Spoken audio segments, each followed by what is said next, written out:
क्या होगा जब एक माँ पर बार बार चोरी का इल्जाम लगाया जाए? जब हर जगह से उसे बेइज्जत करके निकाल दिया जाए और जब उसके पास ना घर बचे, ना नौकरी, ना सहारा, तो क्या वो टूट जाएगी या फिर किस्मत को ही चुनौती दे देगी? जानने के लिए वीडियो को आखिर तक जरूर देखना, क्योंकि आज का एपिसोड आपको अंदर तक हिला देगा।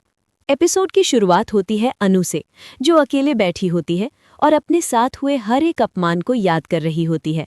उसे होटल के मैनेजर की वो बातें याद आती हैं, जहां उसने साफ कह दिया था कि हमें तुम पर भरोसा नहीं करना चाहिए था, तुमने एक छोटी बच्ची से चोरी करवाई। ये सब याद करके अनु अंदर से टूट जाती है और तभी उसकी नज़र सामने बने मंदिर पर पड़ती है। वो धीरे धीरे मंदिर की तरफ जाती है और कान्हा जी के सामने खड़ी होकर अपने दर्द को शब्द देती है। वो कहती है, कान्हा जी, मैंने ऐसा कौन सा पाप किया है कि हर बार मुझे ही सज़ा मिलती है? अगर इतनी परीक्षाएं मैं कॉलेज में देती तो शायद मेरे पास हर डिग्री होती। मैं आप पर भरोसा करती हूँ, लेकिन इसका मतलब ये नहीं कि आप मुझे हर दिन तोड़ते रहो। अनु की आंखों से आंसू बहते रहते हैं। वो अपनी नौकरी, अपनी बेइज्जती और अपने अकेलेपन का दर्द बयां करती है। लेकिन तभी उसकी नज़र एक छोटी बच्ची पर पड़ती है, जो दौड़ते दौड़ते गिर जाती है। अनु उसे उठाने के लिए बढ़ती है, लेकिन वो बच्ची खुद उठकर फिर से चल देती है। यहीं पर अनु को एक इशारा मिलता है और वो समझ जाती है कि चाहे कितनी भी बार गिरो, उठना खुद ही पड़ता है। वो कहती है, ठीक है कान्हा जी, आप जितनी भी परीक्षा लेना चाहो, मैं हर बार पास होकर दिखाऊंगी। अब सीन शिफ्ट होता है कोठारी हाउस में, जहां राही बहुत ज्यादा परेशान होती है, क्योंकि माही कल रात से गायब है। उसका फोन बंद है और कमरे की हालत भी खराब है। राही को पूरा शक है कि माही के साथ कुछ गलत हुआ है और वो सीधे गौतम पर आरोप लगाती है। लेकिन घर वाले उसकी बात को हल्के में लेते हैं और उसे चुप रहने के लिए कहते हैं। गौतम भी मासूम बनने का नाटक करता है और कहता है कि अगर वो वहां होता तो माही सुरक्षित होती। राही गुस्से में आकर उससे सच पूछती है, लेकिन उसे कोई जवाब नहीं मिलता। इधर अनु अपने घर लौटती है, जहां पंकु और जयू उसका इंतजार कर रहे होते हैं। जयू रोते हुए कहती है कि उसने कुछ नहीं किया और पंकु पूछता है कि आखिर ये सब किसने किया। अनु उन्हें बताती है कि ये सब साजिश है, जो पॉल और उसकी पत्नी रोजी ने मिलकर रची है। तभी वहां पर पॉल, रोजी और गांव के कुछ लोग आ जाते हैं और अनु पर फिर से आरोप लगाने लगते हैं।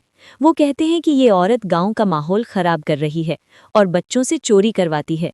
अनु गुस्से में जवाब देती है कि उसने कोई चोरी नहीं की और संविधान का हवाला देते हुए कहती है कि हर इंसान को कहीं भी काम करने का अधिकार है। लेकिन भीड़ भड़क जाती है और माहौल हिंसक हो जाता है।